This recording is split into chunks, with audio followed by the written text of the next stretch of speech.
Hi friends, അസ്സലാമു അലൈക്കും. എല്ലാവർക്കും ഐഷ വേൾഡിൻ്റെ പുതിയൊരു വീഡിയോയിലേക്ക് സ്വാഗതം. ഇന്ന് ഞാൻ ഷെയർ ചെയ്യുന്നത് നല്ല സോഫ്റ്റും ടേസ്റ്റിയുമായിട്ടുള്ള ഇഡ്ഡലി ഉണ്ടാക്കാനുള്ള ഇഡ്ഡലി ബാറ്റർ എങ്ങനെയാണ് തയ്യാറാക്കിയെടുക്കുന്നത് എന്നാണ്. മിക്ക ആൾക്കാർക്കുമുള്ളൊരു പരാതിയാണ് ഇഡ്ഡലി മാവ് എത്ര നേരത്തെ അരച്ച് വെച്ചിട്ടും പൊങ്ങി വരുന്നില്ല, അതുപോലെ ഇഡ്ഡലി എങ്ങനെ ഉണ്ടാക്കിയാലും സോഫ്റ്റായി കിട്ടുന്നില്ല എന്നൊക്കെ. മാവ് അരക്കുമ്പോഴും അരച്ച ശേഷവും ഞാൻ ചെയ്യുന്ന കുഞ്ഞു കുഞ്ഞു ടിപ്സുകളാണ് ഞാൻ ഇന്ന് ഈ വീഡിയോയിലൂടെ ഷെയർ ചെയ്യുന്നത്. ഞാൻ ഈ വീഡിയോയിലൂടെ പറയുന്നത് പോലെ ചെയ്താൽ ഏത് തണുപ്പ് കാലാവസ്ഥയിലും മാവ് നല്ല സോപ്പ് പത പോലെ പൊങ്ങി വരും. അപ്പോൾ നമുക്ക് ബേക്കിംഗ് സോഡയോ ഈസ്റ്റോ ഇനോയോ ചോറോ അവലോ ഒന്നും ചേർക്കാതെ തന്നെ നല്ല പഞ്ഞി പോലെയുള്ള ഇഡ്ഡലി തയ്യാറാക്കിയെടുക്കാൻ പറ്റും. അപ്പോൾ നമുക്ക് എങ്ങനെയാണ് നല്ല പെർഫെക്റ്റ് ആയിട്ട് ഇഡ്ഡലി ബാറ്റർ ഉണ്ടാക്കിയെടുക്കുന്നത് എന്ന് നോക്കാം. നല്ല സോഫ്റ്റ് ഇഡ്ഡലി ഉണ്ടാക്കാനായിട്ട് ഞാനിവിടെ 1.5 കപ്പ് പച്ചരിയാണ് എടുത്തിട്ടുള്ളത്. ഇത് ഇഡ്ഡലി റൈസ് ഒന്നല്ല കേട്ടോ, റേഷൻ കടയിൽ നിന്നും കിട്ടിയ പച്ചരിയാണ്. നിങ്ങളുടെ അടുത്ത് ഇഡ്ഡലി റൈസ് ഉണ്ടെങ്കിൽ അതും എടുക്കാവുന്നതാണ്. ഈ 1.5 കപ്പ് പച്ചരിയിലേക്ക് പിന്നെ ഞാൻ ചേർത്ത് കൊടുക്കുന്നത് റേഷൻ കടയിലെ തന്നെ വേവ് കുറഞ്ഞ 1 കപ്പ് പുഴുങ്ങലരിയാണ്. പച്ചരിയുടെ കൂടെ പുഴുങ്ങലരി ചേർത്ത് കൊടുക്കുമ്പോൾ പുഴുങ്ങലരി നമുക്ക് ഇഡ്ഡലിക്ക് ആവശ്യമായ കറക്റ്റ് പാകത്തിന് ചെറിയ തരിയോട് കൂടിയിട്ട് അരഞ്ഞു കിട്ടും. അതുമല്ല, പുഴുങ്ങലരി ചേർത്ത് കൊടുത്തത് കൊണ്ട് പിന്നെ ഇതിലേക്ക് ചോറോ അവലോ ഒന്നും ചേർത്ത് കൊടുക്കണ്ട, അല്ലാതെ തന്നെ നമുക്ക് നല്ല പഞ്ഞി പോലെയുള്ള സോഫ്റ്റ് ഇഡ്ഡലി കിട്ടും. അപ്പോൾ ഇതാണ് കേട്ടോ നമ്മുടെ ഒന്നാമത്തെ ടിപ്പ്. 2.5 കപ്പ് അരിക്ക് 1 കപ്പ് ഉഴുന്ന് എന്ന കണക്കിലാണ് നമുക്ക് ഇഡ്ഡലി ഉണ്ടാക്കാൻ ഉഴുന്ന് വേണ്ടത്. അപ്പോൾ ഞാൻ 1 കപ്പ് ഉഴുന്ന് ഒരു ബൗളിലേക്ക് ഇട്ട് കൊടുക്കുന്നുണ്ട്. ഞാനിവിടെ സ്പ്ലിറ്റഡ് ഉഴുന്നൊന്നല്ല കേട്ടോ എടുത്തിട്ടുള്ളത്, മുഴുവനായിട്ടുള്ള ഉഴുന്ന് തന്നെയാണ് എടുത്തിട്ടുള്ളത്. ഉഴുന്നെടുക്കുമ്പോൾ നല്ല ക്വാളിറ്റിയുള്ള ഉഴുന്ന് തന്നെ എടുക്കാനായിട്ട് ശ്രദ്ധിക്കുക കേട്ടോ. പിന്നെ ഇതിലേക്ക് ഇഡ്ഡലിക്ക് നല്ല സോഫ്റ്റും ടേസ്റ്റും കിട്ടാൻ വേണ്ടിയിട്ട് 1/2 ടീസ്പൂൺ ഉലുവ ചേർത്ത് കൊടുക്കുന്നുണ്ട്.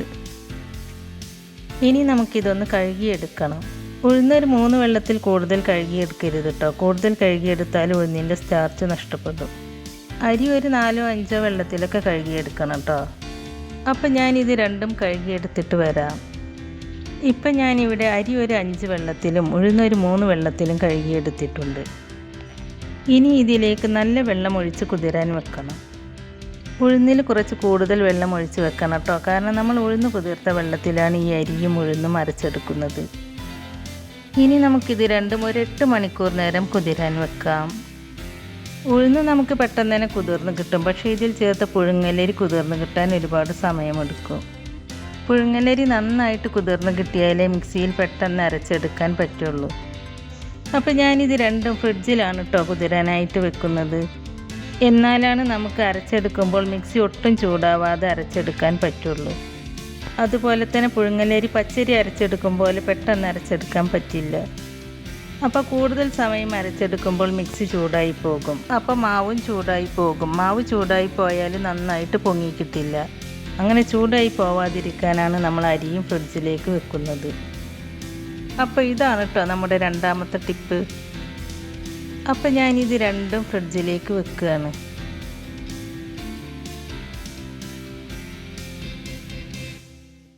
8 മണിക്കൂറിന് ശേഷം ഈ അരിയും ഉഴുന്നും നന്നായിട്ട് കുതിർന്ന് കിട്ടിയിട്ടുണ്ട്. ഇനി നമുക്കിത് രണ്ടും അരച്ചെടുക്കാം. ആദ്യം ഉഴുന്നാണ് കേട്ടോ ഞാൻ അരച്ചെടുക്കുന്നത്. ഉഴുന്ന് ഫ്രിഡ്ജിൽ വെച്ച് തണുപ്പിക്കണമെന്ന് പറയാൻ കാരണം ഉഴുന്ന് അരച്ചെടുക്കുമ്പോൾ മിക്സിയുടെ ജാറ് ചൂടായി പോകും. അപ്പോൾ നമ്മുടെ ഉഴുന്നും ചൂടായി പോകും. അപ്പോൾ ഉഴുന്ന് ചൂടായി പോയാൽ ഇതിലുള്ള ബാക്ടീരിയ നശിച്ചു പോകും. അപ്പോൾ നമുക്ക് ശരിയായ രീതിയിൽ മാവ് പൊങ്ങി കിട്ടില്ല. പിന്നെ തണുപ്പിച്ചിട്ട് അരക്കുമ്പോൾ നമുക്ക് മാവ് നല്ല സോഫ്റ്റായിട്ട് അരഞ്ഞു കിട്ടുകയും ചെയ്യും. അപ്പോൾ ഈ ഉഴുന്ന് മുഴുവനായിട്ടും ഞാനൊരു മിക്സിയുടെ ജാറിലേക്ക് ഇട്ട് കൊടുക്കുന്നുണ്ട്. ഈ ഉഴുന്നിലെ വെള്ളം കൊണ്ട് തന്നെയാണ് കേട്ടോ നമ്മൾ അരിയും അരച്ചെടുക്കുന്നത്. അപ്പോൾ അരി അരച്ചെടുക്കാനുള്ള വെള്ളം ഞാനൊരു ഗ്ലാസ്സിലേക്ക് ഒഴിച്ച് വെക്കുന്നുണ്ട്. ഉഴുന്ന് മുഴുവനായിട്ടും ചേർത്ത് കൊടുത്തതിന് ശേഷം ഈ ഉഴുന്ന് അരച്ചെടുക്കാനുള്ള വെള്ളവും ഇതിലേക്ക് ഒഴിച്ച് കൊടുക്കുന്നുണ്ട്. അപ്പോൾ ഈ ഒരു അളവിലാണ് കേട്ടോ ഞാൻ വെള്ളം ഒഴിച്ച് കൊടുത്തിട്ടുള്ളത്. ഇനി ഞാനിത് നന്നായിട്ടൊന്ന് അരച്ചെടുത്തിട്ട് വരാം. ഇപ്പം ഞാനിത് നന്നായിട്ടൊന്ന് അരച്ചെടുത്തിട്ടുണ്ട്. കണ്ടോ, നന്നായിട്ട് തന്നെ നമുക്കിത് അരഞ്ഞ് കിട്ടിയിട്ടുണ്ട്.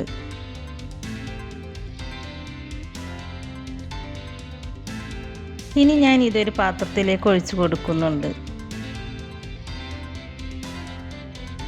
ഇനി ഞാൻ ഉഴുന്ന് അരച്ചെടുത്ത് അതേ മിക്സിയുടെ ജാറിലേക്ക് അരിയും ഇട്ട് കൊടുക്കുന്നുണ്ട്. ഞാൻ ഈ അരിയിലെ വെള്ളം കളഞ്ഞിട്ടില്ല കേട്ടോ. അരി വെള്ളത്തിൽ തന്നെയാണ് ഇപ്പോഴും കിടക്കുന്നത്. വെള്ളം കളയാത്തത് അരിയുടെ തണുപ്പ് പോകാതിരിക്കാനാണ്. അതുമല്ല, ഉഴുന്ന് കുതിർത്തെടുത്ത വെള്ളം അരി അരക്കാൻ തികഞ്ഞില്ലെങ്കിൽ ഈ അരിയിലെ വെള്ളം ഒഴിച്ചു കൊടുത്ത് അരി അരച്ചെടുക്കാവുന്നതാണ്. ഇപ്പം ഞാൻ മിക്സിയുടെ ജാറിലേക്ക് പകുതി അരി ഇട്ട് കൊടുത്തിട്ടുണ്ട്. ഇനി ഇതിലേക്ക് നമ്മൾ നേരത്തെ മാറ്റിവെച്ച ഉഴുന്ന് കുതിർത്ത വെള്ളം ഒഴിച്ച് കൊടുക്കുന്നുണ്ട്. ഞാൻ ഈ ഒരു അളവിൽ അരി മുങ്ങിക്കിടക്കുന്ന രൂപത്തിലാണ് കേട്ടോ വെള്ളം ചേർത്ത് കൊടുത്തിട്ടുള്ളത്. ഇനി ഞാനിത് അരച്ചെടുത്തിട്ട് വരാം. ഇപ്പം ഞാനിത് അരച്ചെടുത്തിട്ടുണ്ട്. അരി അരച്ചെടുക്കുമ്പോൾ ഈ ഒരു പരുവത്തിൽ ചെറിയ തരിയോട് കൂടിയിട്ടാണ് കേട്ടോ അരച്ചെടുക്കേണ്ടത്. ഇങ്ങനെ അരച്ചെടുക്കുമ്പോഴാണ് നല്ല സോഫ്റ്റ് ഇഡ്ഡലി കിട്ടുള്ളൂ. ഈ അരി അരച്ചത് ഞാൻ ഈ ഉഴുന്ന് മാവിലേക്ക് ഒഴിച്ചു കൊടുക്കുന്നുണ്ട്. ഇനി നമുക്ക് ബാക്കിയുള്ള അരിയും ഇതുപോലെ അരച്ചെടുക്കാം. ഇപ്പം ഞാൻ മുഴുവൻ അരിയും ഈ മിക്സിയുടെ ജാറിലേക്ക് ഇട്ട് കൊടുത്തിട്ടുണ്ട്. എന്നിട്ട് ഉഴുന്ന് കുതിർത്തെടുത്ത ബാക്കി മുഴുവൻ വെള്ളവും ഇതിലേക്ക് ഒഴിച്ചു കൊടുക്കുന്നുണ്ട്. ഇനി ഞാൻ ഇത് അരച്ചെടുത്തിട്ട് വരാം. ഇപ്പം ഞാൻ മുഴുവൻ അരിയും അരച്ചെടുത്തിട്ടുണ്ട്. ഇതും ഞാൻ ഈ പാത്രത്തിലേക്ക് ഒഴിച്ചു കൊടുക്കുന്നുണ്ട്. എന്നിട്ട് ഞാൻ ഈ മിക്സിയുടെ ജാറിലേക്ക് ഒരു 1.5 ടേബിൾ സ്പൂൺ വെള്ളം ഒഴിച്ചു കൊടുത്ത് ആ ജാറൊന്ന് ചുറ്റിച്ചതിന് ശേഷം ആ വെള്ളം ഈ മാവിലേക്ക് ഒഴിച്ചു കൊടുക്കുന്നുണ്ട്. ഇനി നമുക്ക് ഈ മാവ് നന്നായിട്ടൊന്ന് മിക്സ് ചെയ്തെടുക്കാം. ഞാനൊരു തവി വെച്ചിട്ടാണ് കേട്ടോ ഇത് മിക്സ് ചെയ്തെടുക്കുന്നത്. നിങ്ങൾക്ക് വേണമെങ്കിൽ മാവ് കൈകൊണ്ട് മിക്സ് ചെയ്തെടുക്കാവുന്നതാണ്. കൈകൊണ്ട് മിക്സ് ചെയ്തെടുത്താൽ മാവ് നന്നായിട്ട് പുളിച്ചു പൊങ്ങും. അപ്പോൾ ഇവിടെ ഉള്ളവർക്ക് പുളിക്കുന്നത് അത്ര ഇഷ്ടമില്ലാത്തതുകൊണ്ടാണ് ഞാൻ തവി വെച്ച് മിക്സ് ചെയ്തെടുക്കുന്നത്. തവി കൊണ്ട് മിക്സ് ചെയ്താൽ മാവ് അധികം പുളിപ്പില്ലാതെ നന്നായിട്ട് തന്നെ പൊങ്ങിക്കിട്ടും. അപ്പോൾ മാവ് അധികം പുളിപ്പില്ലാതെ നന്നായിട്ട് തന്നെ പൊങ്ങിക്കിട്ടാനുള്ള ഒരു ടിപ്പാണ് കേട്ടോ ഇത്. മാവ് നന്നായിട്ട് തന്നെ മിക്സ് ചെയ്തെടുക്കണം കേട്ടോ. മിക്സിങ്ങിനനുസരിച്ചാണ് നമ്മുടെ മാവ് പൊങ്ങിക്കിട്ടുക. എത്രത്തോളം മാവ് നന്നായിട്ട് മിക്സ് ചെയ്തെടുക്കുന്നുവോ അത്രത്തോളം മാവ് നന്നായിട്ട് പൊങ്ങിക്കിട്ടും. ഞാനൊരു 5 മിനിറ്റ് നേരം മാവ് ഇങ്ങനെ മിക്സ് ചെയ്തെടുത്തിട്ടുണ്ട്. അതിനുശേഷം ഇതുപോലെ തവി കൊണ്ട് മാവ് ഇങ്ങനെ ഉയർത്തി കോരി ഒഴിച്ച് കൊടുക്കുന്നുണ്ട്. മാവ് ഇതുപോലെ കോരി ഒഴിച്ച് കൊടുക്കുമ്പോൾ ഈ മാവിൽ നിറയെ ബബിൾസ് വരും. അപ്പോൾ ഇതിൽ നന്നായിട്ട് തന്നെ ബബിൾസ് വന്നിട്ടുണ്ട്. അപ്പോൾ ഇതും മാവ് പൊങ്ങി കിട്ടാനായിട്ട് സഹായിക്കും. ഇതും നമ്മുടെ മറ്റൊരു ടിപ്പാണ് കേട്ടോ. ഇപ്പോൾ നമ്മൾ അരച്ച് വെച്ച മാവ് ഈ പാത്രത്തിൻ്റെ പകുതി പോലും ഇല്ല. ഇനി ഈ മാവ് നല്ല തണുപ്പുള്ള കാലാവസ്ഥയിലും നന്നായിട്ട് പൊങ്ങി വരാനുള്ള ഒരു ടിപ്പാണ് ഞാൻ കാണിക്കുന്നത്. അതിനായിട്ട് ഞാനൊരു പാത്രത്തിൽ കുറച്ച് ചൂടുവെള്ളം എടുത്തിട്ടുണ്ട്. ഇത് തിളച്ച വെള്ളമൊന്നുമല്ല കേട്ടോ, ഒരു ഇളം ചൂടുവെള്ളമാണ്. നമുക്ക് കൈയിട്ട് നോക്കാൻ പറ്റുന്ന രീതിയിലുള്ള ചൂടുവെള്ളമാണ് കേട്ടോ ഇത്. ഇനി ഈ വെള്ളത്തിലേക്ക് ഈ മാവ് ഇറക്കി വെച്ച് കൊടുക്കുന്നുണ്ട്. ഇതല്ലെങ്കിൽ നിങ്ങൾക്ക് കുക്കറിൽ ഇതേപോലെ ഇളം ചൂടുവെള്ളം എടുത്ത് മാവ് കുക്കറിലേക്ക് ഇറക്കി വെച്ച് കുക്കർ അടച്ചു വെച്ചാലും മതി. ഈ 2 രീതിയിൽ ചെയ്താലും മാവ് നന്നായിട്ട് പൊങ്ങിക്കിട്ടും. ഇനി നമുക്ക് മാവ് അടച്ചു വെക്കാം. ഞാൻ ഈ ലിഡിൻ്റെ ഹോൾ ഒരു ഫോയിൽ പേപ്പർ വെച്ചിട്ട് അടച്ചു കൊടുത്തിട്ടുണ്ട്. ഇനി നമുക്ക് ഈ മാവ് നന്നായിട്ട് പൊങ്ങി കിട്ടാനായിട്ട് ഒരു സൈഡിലേക്ക് മാറ്റി വെക്കാം. ഞാൻ ഈ മാവ് 10 മണിക്കൂറാണ് കേട്ടോ പൊങ്ങി കിട്ടാനായിട്ട് അടച്ചു വെച്ചിട്ടുണ്ടായിരുന്നത്. അപ്പോൾ 10 മണിക്കൂറിന് ശേഷം കണ്ടില്ലേ, മാവ് നന്നായിട്ട് പൊങ്ങി കിട്ടിയിട്ടുണ്ട്. മാവ് നന്നായിട്ട് പൊങ്ങിയിട്ട് മാവ് പുറത്തേക്കൊക്കെ പോയി തുടങ്ങിയിട്ടുണ്ട് കേട്ടോ. ഇനി നമുക്കിത് തുറന്ന് നോക്കാം.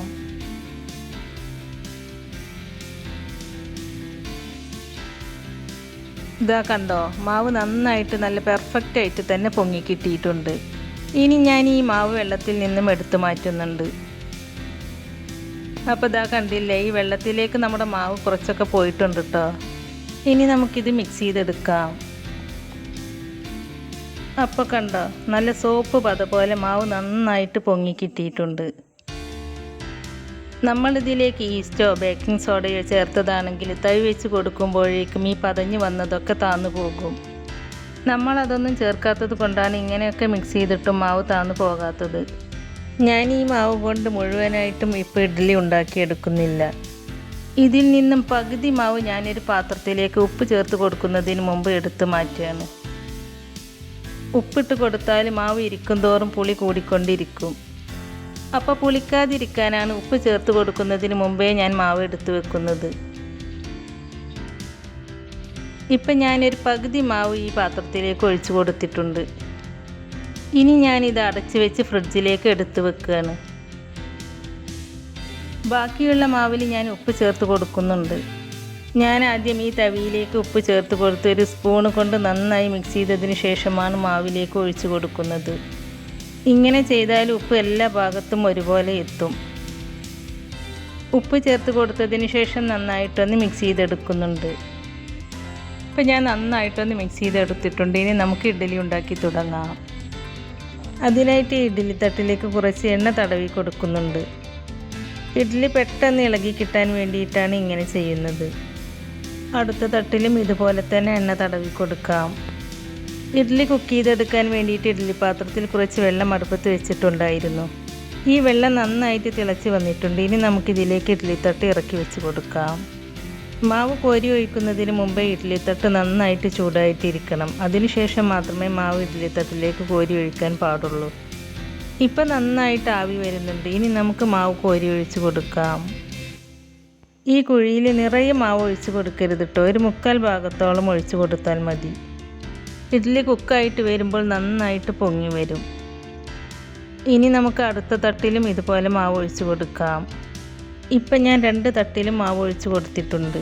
ഇനി ഇത് അടച്ച് വെച്ച് 7 തൊട്ട് 8 മിനിറ്റ് വരെ ഒരു മീഡിയം ഫ്ലെയിമിൽ വെച്ചിട്ട് ഇത് വേവിച്ചെടുക്കാം. ഇഡ്ഡലി കുക്ക് ചെയ്യാൻ വെച്ചിട്ട് ഇപ്പോൾ 8 മിനിറ്റ് ആയിട്ടുണ്ട്. ഇനി നമുക്കിത് തുറന്ന് നോക്കാം. കണ്ടോ, ഇഡ്ഡലി നന്നായിട്ട് തന്നെ കുക്കായി കിട്ടിയിട്ടുണ്ട്. ഇഡ്ഡലി നന്നായിട്ട് പൊങ്ങി വന്നിട്ടുണ്ട്. ഇനി നമുക്ക് ഫ്ലെയിം ഓഫ് ചെയ്ത് വെച്ചിട്ട് ഓരോ തട്ടും ഇഡ്ഡലി പാത്രത്തിൽ നിന്നും എടുത്തു മാറ്റാം. ഇഡ്ഡലി പെട്ടെന്ന് ചൂടാറി കിട്ടാൻ ഇഡ്ഡലിയുടെ മുകളിലേക്ക് കുറച്ച് പച്ചവെള്ളം തെളിച്ച് കൊടുക്കുന്നുണ്ട്. ഇങ്ങനെ ചെയ്യുമ്പോൾ ഇഡ്ഡലി തട്ടിൽ നിന്നും ഇഡ്ഡലി പെട്ടെന്ന് ഇളകി കിട്ടുകയും ചെയ്യും. ഇപ്പോൾ ഇഡ്ഡലി നന്നായിട്ട് തണുത്ത് വന്നിട്ടുണ്ട്. ഇനി നമുക്ക് ഇഡ്ഡലി തട്ടിൽ നിന്നും ഇഡ്ഡലി എടുത്തു മാറ്റാം. ഞാനൊരു സ്പൂൺ കൊണ്ടാണ് ഓരോ ഇഡ്ഡലിയും എടുത്തു മാറ്റുന്നത്.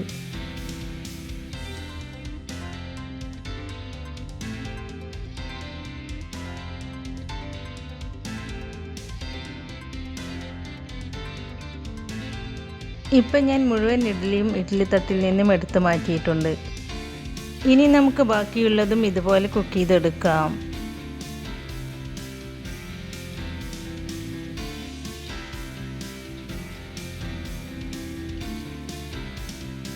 ഇപ്പോൾ ഇഡ്ഡലി മുഴുവനും ഞാനിവിടെ കുക്ക് ചെയ്തെടുത്തിട്ടുണ്ട്. ഇനി നമുക്കിതൊരു പ്ലേറ്റിലേക്ക് സെർവ് ചെയ്യാം.